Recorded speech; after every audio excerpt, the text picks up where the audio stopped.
Infatuation is a projection of your imagination onto something. This is why porn has such an attraction, because it's the imagination of yourself being fulfilled. It has nothing to do with the other person as a real person. And part of my deliverance out of pornography was real connection with a real woman. Not avoidance, connection.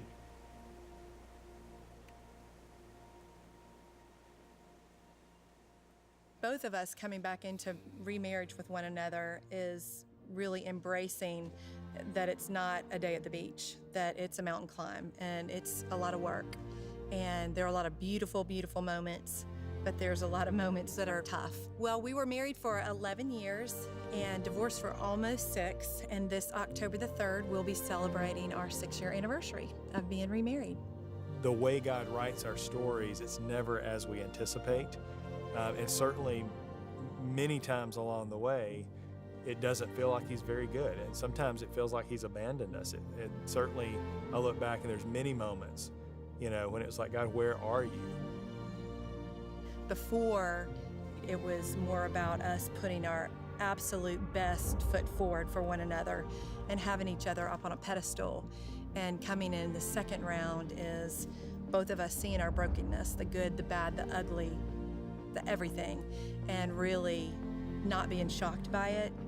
And realizing that the one who knows us best, who created us, loves us just as we are, and when we can really accept that and receive his love, then it frees us to truly love one another.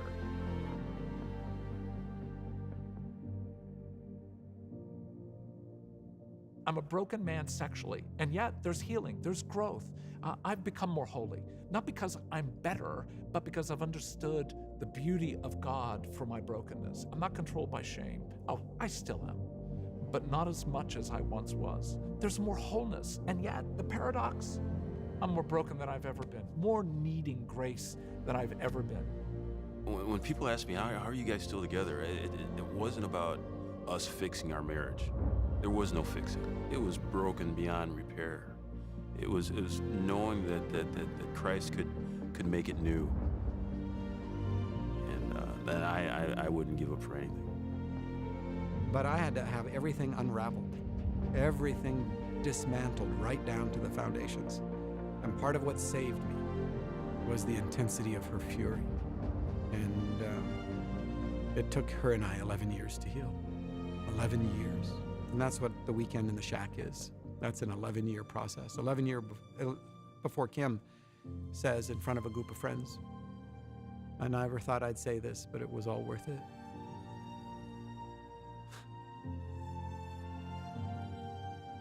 It was all worth it. And she's not justifying anything, but she is saying, nothing's so dead. God can't grow something living in it.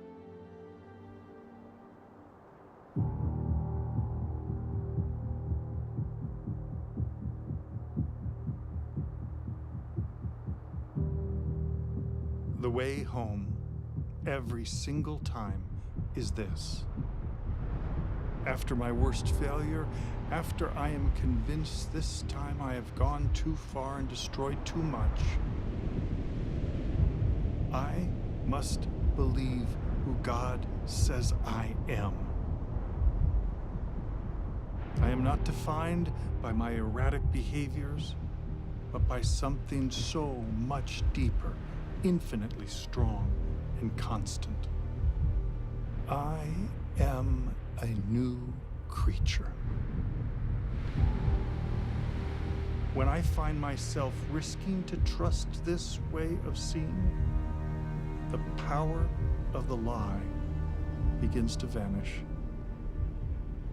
And that increasing confidence in who I really am becomes the bedrock that will break my shame and addiction, so I get to live free for the rest of my life. have no idea about the truth of our beings. We do not know how relentless this affection that will pursue us, wrap itself around our brokenness, and sing us into healing. We matter. Every single one of us matters, and the choices we make matter. Every choice to forgive, to be kind, to be authentic, to open up our inside worlds, to tell our secrets. These things change the cosmos, not just inside you, but inside this whole created universe that we dwell within. Who you are matters, and who you're becoming matters. You're the one that he left the 99 to go find.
Before I spoke a word, you were singing over me.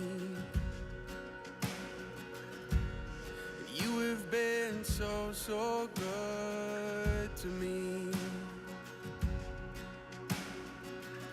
Before I took a breath, you breathed your life in me. You have been so, so kind to me.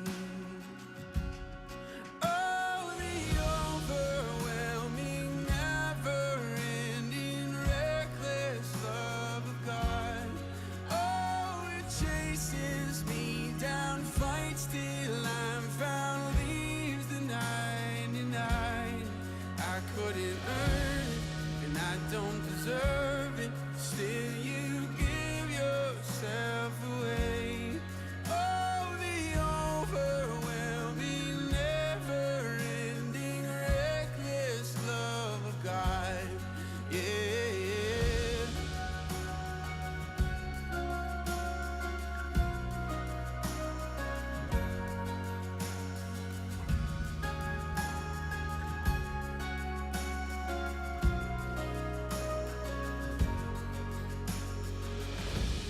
When I was your foe, still your love fought for me. You have been so, so good to me. When I felt no worth, you paid it all for me. You have been so, so kind to me. And oh, the overwhelming, never-ending, reckless love of God. Oh, it chases me down, fights till I'm found, leaves the 99. And I couldn't earn it, and I don't deserve it. Still, you give yourself away.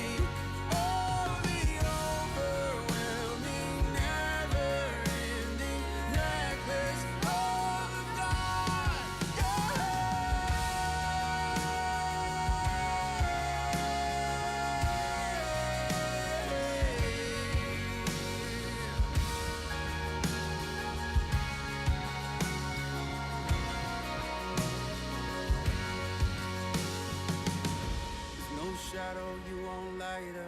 mountain you won't climb up, coming after me.